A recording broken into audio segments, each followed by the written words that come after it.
Something quiet is coming from Boston, and that should scare everyone else in the NBA. Celtics offseason feels calm. To calm, which means the storm is coming. History never lies. When Boston goes silent, it isn't surrender, it's setup. This isn't just rest, it's reload.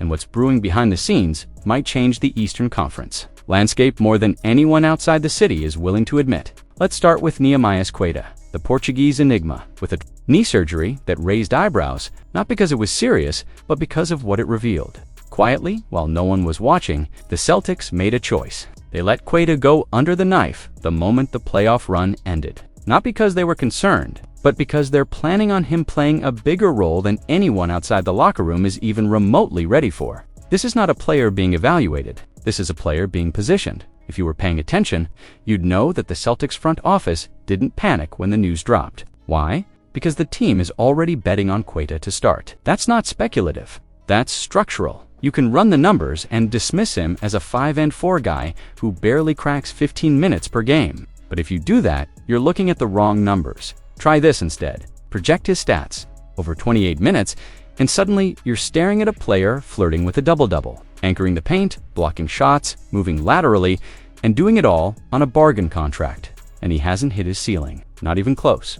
Meanwhile, the names that usually get media attention, Luka Garza, Xavier Tillman, they've been louder, but not better. Garza can stretch the floor, yes, but the defensive gap is glaring. Tillman brings toughness, but his body breaks down every season. Queta, he's younger, healthier, stronger, and more versatile than either. And the Celtics are betting on upside, not legacy. And if you're wondering why you haven't seen this version of Queta on the court yet, that's exactly the point. Boston has been hiding him in plain sight, molding him under the radar, waiting for the exact moment to unleash him. His Eurobasket commitment isn't just a footnote, it's a proof of concept. The Celtics are letting him test himself on the global stage to return sharper, hungrier, and ready for full NBA warfare. But let's zoom out. Because this isn't just about Queta, the Celtics are positioning themselves for a longer game. A chess match most of the league hasn't even begun to understand. With Tatum sidelined, casual fans are whispering about gap years and retools. But inside the walls of TD Garden, the philosophy is radically different. This isn't a pause, it's a pressure cooker. Brown is still here, Derek White is locked in. Sam Hauser isn't going anywhere. Peyton Pritchard remains a weapon. The Celtics have more firepower than anyone gives them credit for. But that's not what matters most. What matters is that they know what they have in their young core, and they know what's coming. Jordan Walsh, Baylor Scheierman, Ugo Gonzalez, Amari Williams. Those names may not mean much to the average NBA viewer right now, but that's exactly why they matter. These are the pieces that give Boston an edge in the second apron era. While other franchises bleed money trying to retain 3 stars, Boston is stacking controllable assets with upside and preparing them for real rotational roles. For example, may end up being one of the best pure shooters of his class. Walsh defends like a veteran and is finally developing his offensive toolkit. Amari Williams brings switchability, rim protection, and rebounding, all traits that become exponentially more valuable in April and May. And if even one of these players breaks out, Boston's depth chart becomes something opponents fear, not something analysts debate. The narrative that Boston is figuring things out is misleading. They're building a new model, one that's optimized for flexibility, aggression, and longevity. And when you stack that emerging infrastructure against the rest of the East, it's not even close. Pistons, Cade Cunningham is special, yes, but if he's their number 1 for the next 5 years, they'll spend half of them just trying to crack the play-in. Jaden Ivey and Yalen Duren are intriguing, but still full of question marks. Pistons may trend up, but they're not built to last, and they're definitely not built to win now. Magic, Paolo is a monster. Franz is legit. But when you compare them to Tatum and Brown, the gap in maturity, playoff experience, and proven scoring becomes too wide to ignore. It's one thing to rack up regular season wins, it's another to get past Milwaukee, Cleveland, or even Indiana in a 7-game war. Orlando isn't ready for that. Not yet. The Knicks.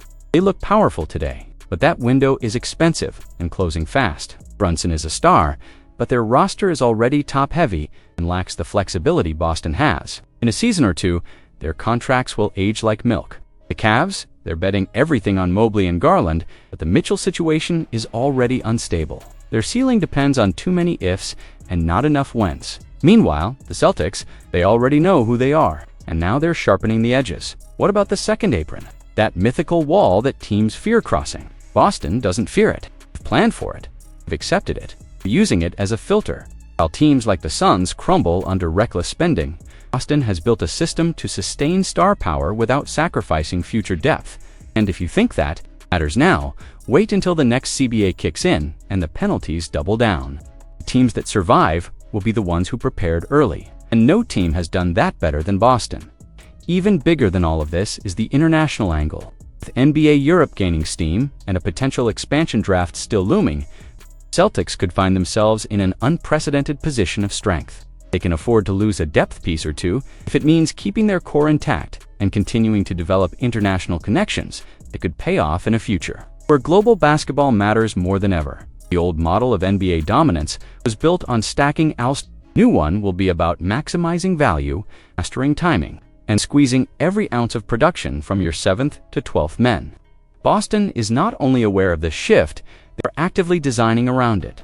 So yes, it's quiet in Boston right now. But don't mistake that for stillness. It's not silence, it's signal. Celtics aren't asleep, studying.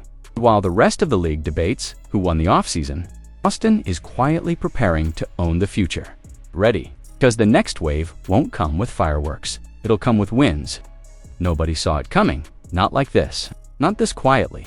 Because while the rest of the league is playing checkers with their flashy trades and predictable narratives, the Boston Celtics are setting up something far more dangerous. Something that only works if you understand this one uncomfortable truth. The 2025 Celtics are no longer just managing a roster. They're navigating a minefield of timing, talent, and legacy, and at the center of it all stands Joe Mazzulla, and the test has already begun. Let's get one thing straight.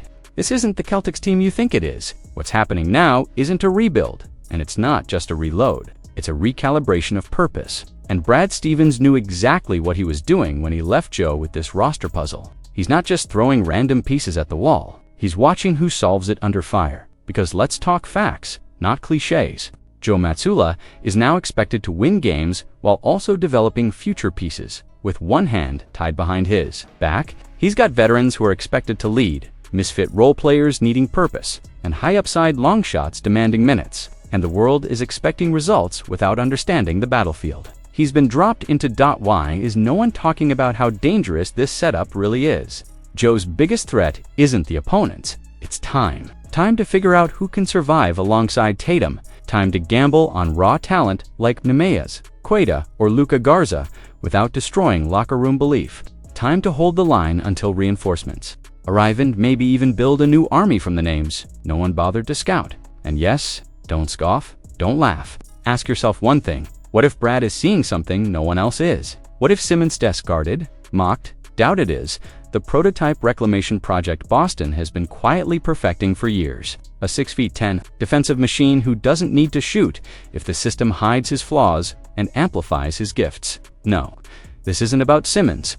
It's about the pattern, the philosophy. Stevens isn't looking for safe. He's looking for leverage, uncut gems. And he's done it before.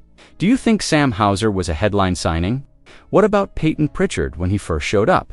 Players with no spotlight, no expectations, and yet here they are trusted in critical moments. What if Charles Bassey is the next name on that list? What if he's the big man nobody sees coming until it's too late? And that's just the surface, because this offseason isn't just about who makes the roster, it's about who earns their way into the future.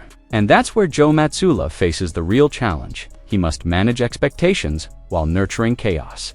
He has to let players fail, publicly, purpose and still keep the team from unraveling. Can he do it? Let's be honest, Matt's edge is his fire. He competes like it's personal. He chases wins like they're oxygen. That same fire could burn him if he can't adapt. He has to trust long-term development over short-term comfort. And for a guy who just lifted the trophy, that shift is not just hard, it's surgical. But here's the twist no one's ready for. Might be more prepared for this than anyone expects. Beneath that intensity is a mind that adapts fast. Remember, this is a coach who stepped into a chaotic role midstream and won it all. He knows how to steer a team through stormy waters. Now the waves are coming again, and once more, he doesn't flinch. And if you're wondering how Brad Stevens feels about this roster, look at who he didn't sign. Look at the camp invites he hasn't sent. Look at Charles Bassey still waiting. That's not hesitation, that's control. Every move is deliberate. Every silence speaks volumes. Stevens is watching, quietly, ruthlessly. And he's not just evaluating the players, he's evaluating the coach. This season will answer questions Celtics fans don't even know they're asking yet. Can Queta become more than just a preseason body?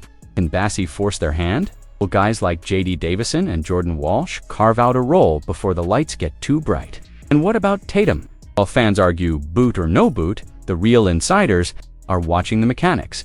The way he walks, the bounce, the symmetry. He's ahead of schedule not because he's lucky, but because Boston planned this entire thing like a military operation. The surgery wasn't just quick, it was strategic. The rehab isn't just working, it's accelerating. And here's the detail no one is talking about. Tatum could be back with games left on the regular season calendar, not to save the team, not to chase a ring, but to test his body before the next war begins. That's when the next title run starts, not this year, not in May. It starts the first night he trusts his Achilles again.